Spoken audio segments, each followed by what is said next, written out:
छत्तीसगढ़ में सियासत का सोमवार भी गर्मी भरा रहा। प्रदेश की राजधानी रायपुर में 300 से ज्यादा लोगों ने बीजेपी का दामन थामा, तो बीजापुर से बगावती देवर की तस्वीरें सामने आई, जहां बीजेपी कार्यकर्ताओं ने कांग्रेस का हाथ थाम लिया।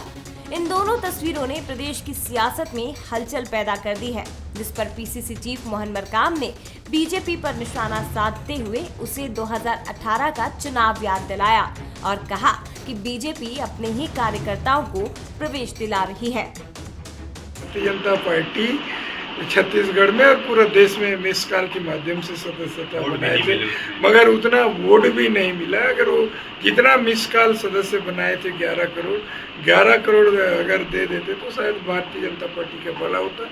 छत्तीसगढ़ में भी 56 लाख शायद कुछ सदस्य बनाने का दावा करते थे, जबकि उनको लगभग न्यूनतम मिला ही नहीं। कांग्रेस इसे लोकल चेहरों और भीड़ जुटाने की कवायद बता रही है, तो इसके उलट बीजेपी पूरे जोश के साथ जुटी हुई है। एक तरफ ओम माथुर मैदानी कसावट में जुटे हैं, अमित शाह, जेपी नड्डा इस महीने के आखिर में छत्तीसगढ़ आने वाले हैं, तो प्रधानमंत्री नरेंद्र मोदी का छत्तीसगढ़ दौरा भी प्रस्तावित है। पीसीसी चीफ के बयान पर बीजेपी प्रदेश अध्यक्ष ने भी पलटवार किया और कहा कि जनता कांग्रेस सरकार से परेशान हो चुकी है और छुटकारा चाहती है। देखिए, ये बताता है कि कांग्रेस के नेताओं में किस प्रकार से घबराहट है। आज छत्तीसगढ़ की जनता राज्य की कांग्रेस सरकार से परेशान है, प्रताड़ित है और इस सरकार से जल्द छुटकारा पाना चाहती है। 2018 चुनाव में भी बीजेपी ने मिस कॉल अभियान के जरिए 51 लाख सदस्यों के जुड़ने का दावा किया था और अब फिर बीजेपी लोगों को बड़े स्तर पर जोड़ने की कवायद में जुटी है। तो क्या ये दाव इस बार बीजेपी के काम आएगा, ये देखने वाली बात होगी। Bureau report, Bansal news.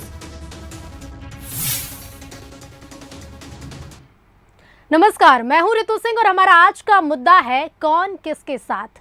प्रदेश की सियासत में गहमा गहमी बढ़ने लगी है, क्योंकि दल बदल का दंगल अब तेज होता जा रहा है। सोमवार को बीजेपी में कई लोग शामिल हुए तो कुछ ने कांग्रेस का दामन भी थामा, लेकिन इसे लेकर सियासत भी कम नहीं है। कांग्रेस जहां से भीड़ बढ़ाने की कवायद करार दे रही है, तो बीजेपी इसे कांग्रेस की घबराहट बता रही है। क्या है ये पूरी सियासत और क्या है इसके मायने, आज हम इसी पर चर्चा करेंगे। लेकिन सबसे पहले आपको परिचय करा देते हैं राजनीतिक मेहमानों से। छत्तीसगढ़ कांग्रेस प्रवक्ता हमारे साथ अभय नारायण राय जी जुड़ रहे हैं, साथ ही साथ बीजेपी नेता अशोक बजाज जी जुड़ रहे हैं और वरिष्ठ पत्रकार अनिरुद्ध दुबे जी जुड़ रहे हैं। आप तीनों का ही स्वागत है बंसल न्यूज पर। अशोक जी, सबसे पहले मैं आपके पास आना चाहूंगी। देखिए, कहा जाता है कि बीजेपी सबसे बड़ी राजनीतिक पार्टी है, लेकिन ऐसे में लोग बीजेपी में शामिल हो रहे हैं। कांग्रेस के आरोप हैं, कांग्रेस ये कह रही है कि खुद के लोगों को ही शामिल कराया जा रहा है और वही हश्र होगा जो 2018 में हुआ था। ऐसे में क्या जरूरत है बीजेपी को और भी ज्यादा लोगों को शामिल कराने की? अशोक जी, आवाज मिल रही है आपको? आप सही कह रही हैं, भारतीय जनता पार्टी सबसे बड़ी पार्टी है और अभी जो हमारे माननीय प्रधानमंत्री जी नरेंद्र मोदी की जो नीतियां हैं, उनके जो कार्यक्रम हैं, उनकी योजनाएं हैं, उनसे प्रभावित होकर और दूसरी तरफ छत्तीसगढ़ में कांग्रेस की वादा खिलाफी, कांग्रेस सरकार के कृत्य को देखते हुए आज लोग, हर वर्ग भारतीय जनता पार्टी की तरफ तेजी से आकर्षित हो रहा है।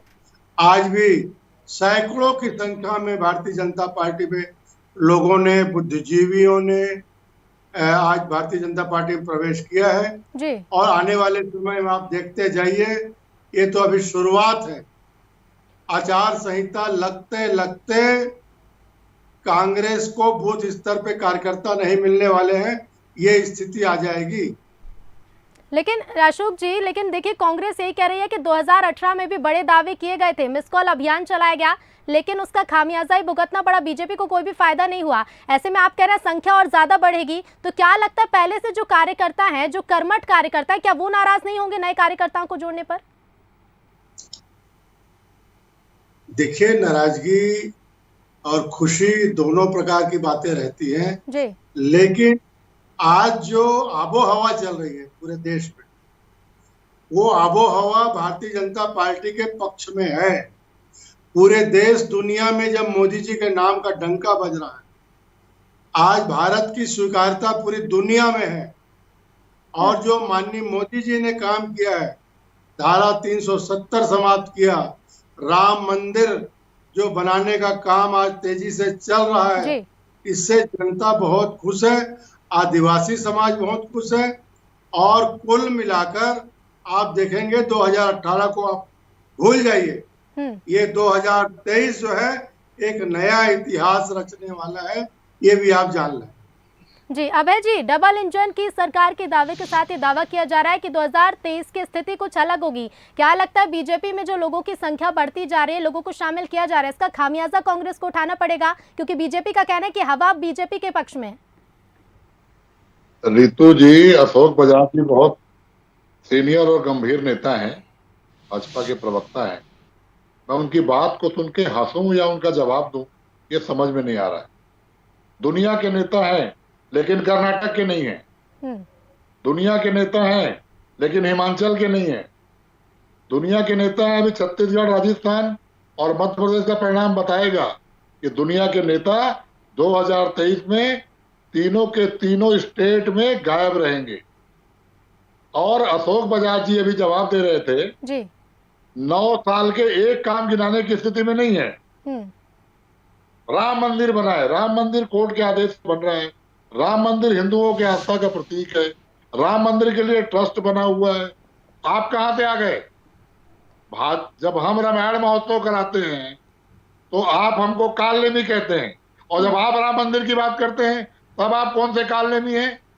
आप विकास की बात करिए, रोजगार की बात करिए। रितु जी, बहुत अच्छा शीर्षक है कि छत्तीसगढ़ में कौन किसके साथ। देखिए, छत्तीसगढ़ में किसान कांग्रेस के साथ हैं, भूमिहीन मजदूर कांग्रेस के साथ हैं, महिला स्व सहायता समूह कांग्रेस के साथ हैं, पढ़े लिखे बुद्धिजीवी कांग्रेस के साथ हैं, बेरोजगार कांग्रेस के साथ हैं। अब रह गई प्रवेश कराने की बात। ये लोग एक सम्मेलन करा रहे हैं, अपने वरिष्ठ नेताओं का सम्मान करते हैं। आडवाणी जी का सम्मान राष्ट्रीय स्तर पे हो गया, मुरली मनोहर जी का राष्ट्रीय स्तर पे हो गया, और नंद कुमार साय जी तो छोड़ के ही निकल गए। सबसे वरिष्ठ नेता, इस संस्थापक जनसंघ के और भारतीय जनता पार्टी के, सर्वाधिक बार सांसद, लोकसभा, राज्यसभा, विधानसभा, और आज वो कांग्रेस में है। तो कौन किसके साथ दिख रहा है? रही बात कुछ प्रवेश की, जो लगातार ये आंकड़े देते हैं, मैं चैलेंज करता हूं कि 300 लोग के नाम बताएं, क्यों क्या कांग्रेस में थे वो लोग? ठीक है अभय जी 300 लोगों के नाम जानने की भी कोशिश करेंगे, चैलेंज भी ले रहे हैं अशोक जी, ये भी जानेंगे। लेकिन उससे पहले वरिष्ठ पत्रकार अनिरुद्ध जी का मैं रुख करूंगी। अनिरुद्ध जी, देखिए ये जो हवा है दल बदल की कहें, आपके पास लौटूंगी मैं, अभय जी लौटूंगी। अनिरुद्ध जी, ये जो हवा चली है पूरे देश में चल रही है, चाहे हम दल बदल कह लें, चाहे लोगों को शामिल करना, कार्यकर्ताओं को जोड़ना कह लें, क्या लगता है छत्तीसगढ़ में इसका क्या असर दिखाई देगा, क्या फर्क पड़ेगा? देखिए, जो पूरे देश की हवा जो चल रही है, सब जगह हवा सबकी अलग अलग होती है। एक तरफ गुजरात में भारतीय जनता पार्टी जो है भारी मतों से चुनाव जीतती है और चमत्कारिक तरीके से जीतती है, वहीं कर्नाटक में जो है भारतीय जनता पार्टी का बुरा हाल हो जाता है। जी। आने वाले समय में 3 स्टेट में चुनाव होंगे, वैसे तो 5 में होंगे, लेकिन 3 प्रमुख स्टेट की मैं बात कर लेता हूँ, राजस्थान, मध्य प्रदेश और छत्तीसगढ़। तीनों क्षेत्रों में जो है चुनावी फिजा बहुत अलग होगी। चूँकि हम लोग अभी छत्तीसगढ़ में, तो छत्तीसगढ़ की हम बात करें तो छत्तीसगढ़ में निश्चित रूप से दोनों पार्टियां चुनावी मोड पर तो आ गई हैं, और वाकई आना भी चाहिए। 5 महीने बचे हैं, सबकी अपनी अपनी तैयारियां हैं। और जहाँ तक कि कांग्रेस की बात है, सरकार है, तो फिर मतदाताओं को रिझाने के लिए उन्होंने अपने बहुत सारे अस्त्र और शस्त्र चला रखे हैं, उसमें कहीं कोई कसर बाकी नहीं है।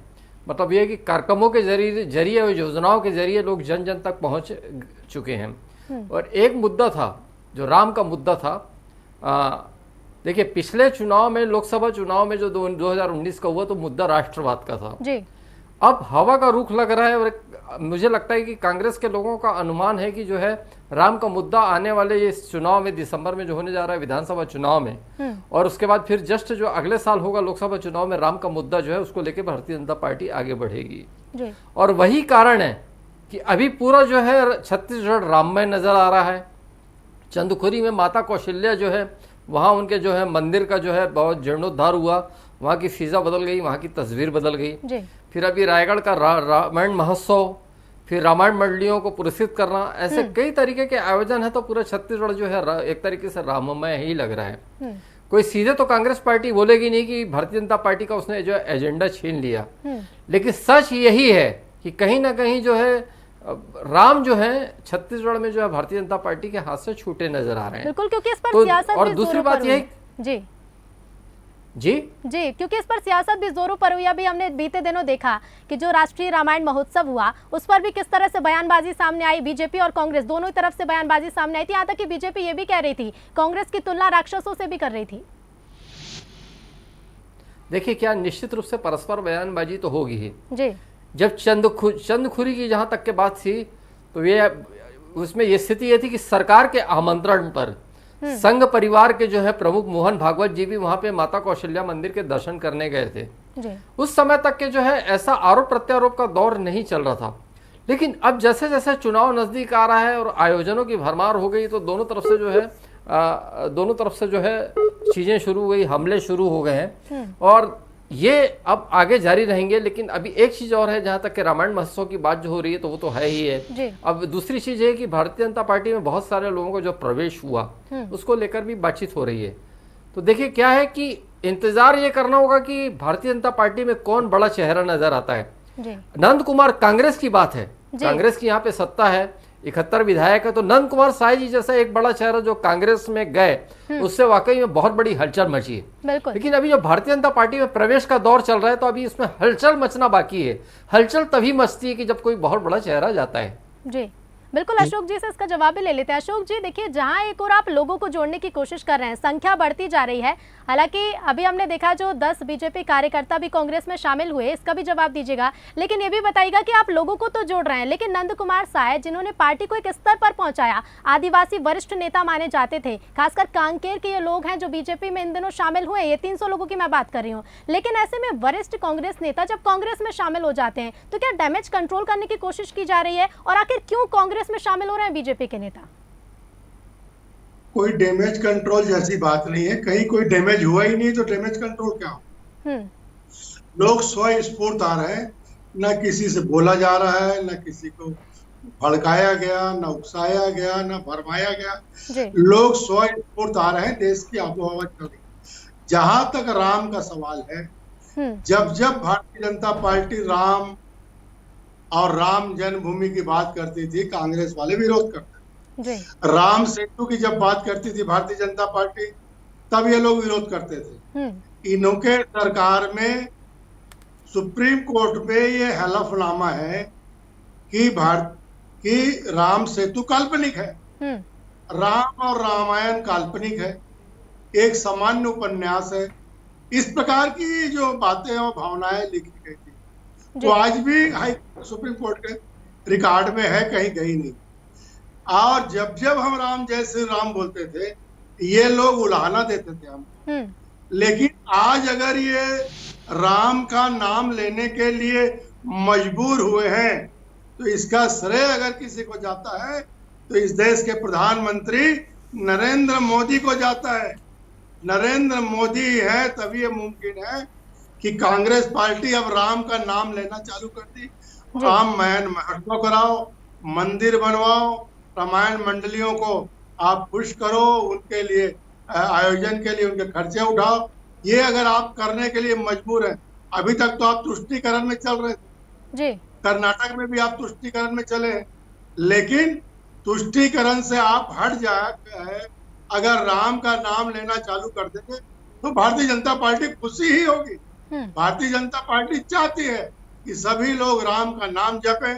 राम की भक्ति ही राष्ट्र की शक्ति है, ये भारतीय जनता पार्टी मानती है और उसको आप बहुत देर बाद माने हैं जी। जब सारे राज्यों से आप उभरते जा रहे तब जाकर आपने माना कि राम की भक्ति में कितनी ताकत है। ये आप आज मान रहे कांग्रेस पार्टी। ठीक है, कितना माने अभय जी से जान लेते हैं। अभय जी इसका जवाब दीजिए, क्योंकि बीजेपी कह रही है मोदी है तो मुमकिन है, श्रेय ले लिया गया, आप क्या कहेंगे? ऋतु जी, पहली बात तो राम सेतु के मामले में कांग्रेस ने कभी कोई एफिडेविट नहीं दिया कि राम सेतु काल्पनिक या रामायण उपन्यास है। ये भारतीय जनता पार्टी आरएसएस की अफवाह फैक्ट्री की उपज है। अशोक बजाज जी से कहूंगा कि वो बहुत वरिष्ठ नेता है, ऐसे बातों को डिबेट में ना कहें, जनता सुन रही है और देख रही है। दूसरी बात रही राम भक्ति की। राम भक्ति में अंतर है। आपकी राम भक्ति वोट की राजनीति है। अभी अपने आप उपलब्धि बताए कि राम भक्ति, हम राम मंदिर बना रहे हैं, हम कोई उपलब्धि नहीं बता रहे हैं। राम का नाम लेना हमारा धर्म है, राम हमारे कर्म है। और 18 में सरकार आने के बाद से ही हम राम वनगमन पथ बनाए, माता कौशल्या का मंदिर बनाए, भगवान राम की मूर्तियां स्थापित कर रहे हैं। और 3 साल से लगातार ब्लॉक से, जिला से और प्रदेश स्तर पे, अब राष्ट्रीय स्तर पे हम रामायण महोत्सव करा रहे हैं जी। तो हमारे लिए राम वोट का साधन नहीं है, हमारे लिए राम आस्था है। हम जाएंगे किसानों के मुद्दे पे 23 के चुनाव में, हम जाएंगे भूमिहीन किसानों के मुद्दे पे 23 के चुनाव में, हम जाएंगे बेरोजगारों के साथ 23 के चुनाव में।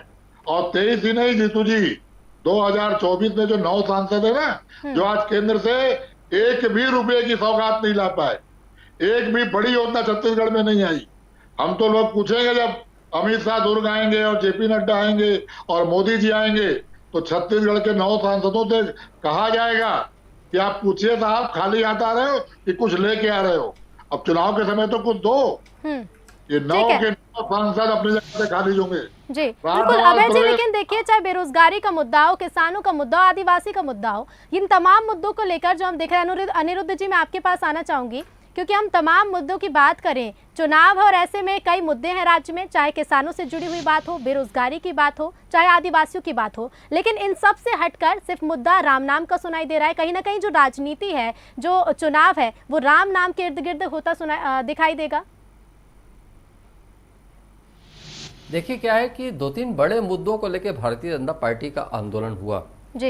एक तो बेरोजगारी को लेकर आंदोलन हुआ, और बेरोजगारी को लेकर जब आंदोलन हुआ तो उसके बाद फिर ये था कि मुख्यमंत्री भूपेश बघेल जी ने शिक्षित बेरोजगारों को जो है बेरोजगारी भत्ता देने की घोषणा की, और 1 अप्रैल से इसका क्रियान्वयन शुरू भी हो गया है जी। और फिर एक जो है आरक्षण को मुद्दे को लेकर भी भारतीय जनता पार्टी ने भी बड़ा आंदोलन किया।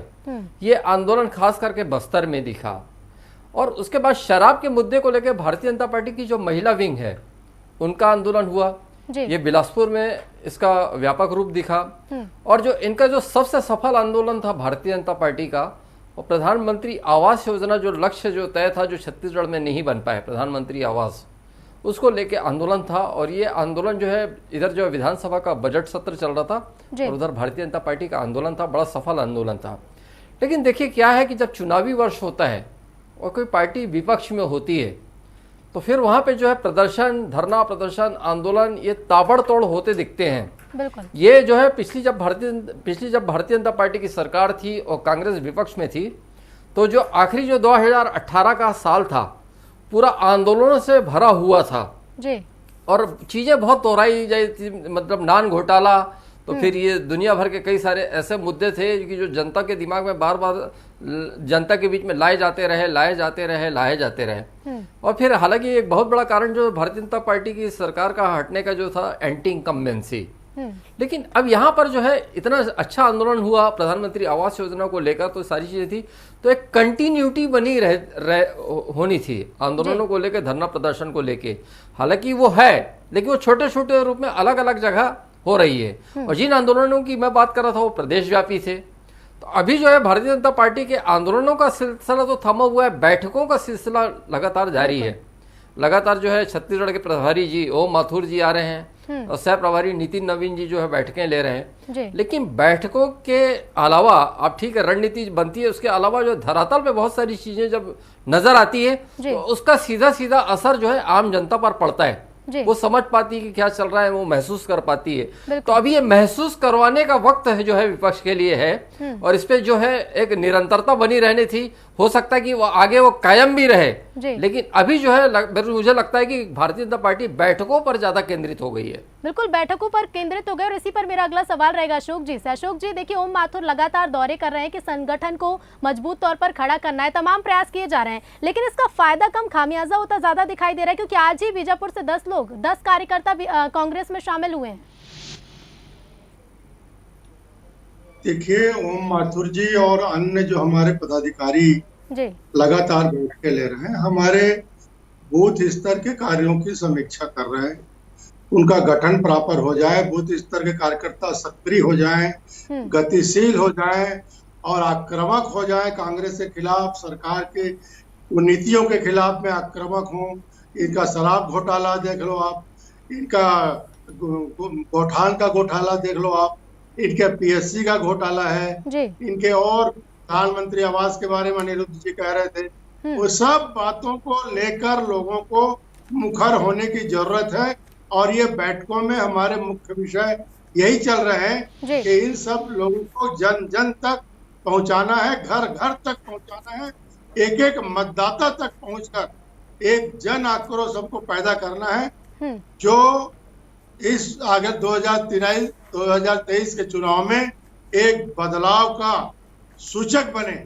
इसलिए यह कार्यकर्ताओं को लगातार सक्रिय करने का काम चल रहा है। जी अभय जी, आपके पास आना चाहूंगी। देखिए, जन जन तक संदेश पहुंचे पार्टी का ये कोशिश कर रही है बीजेपी, लेकिन संदेश क्या पहुंच रहा है? लोग बीजेपी से कांग्रेस में शामिल हो रहे हैं, मैं बीजापुर की बात कर रही हूँ।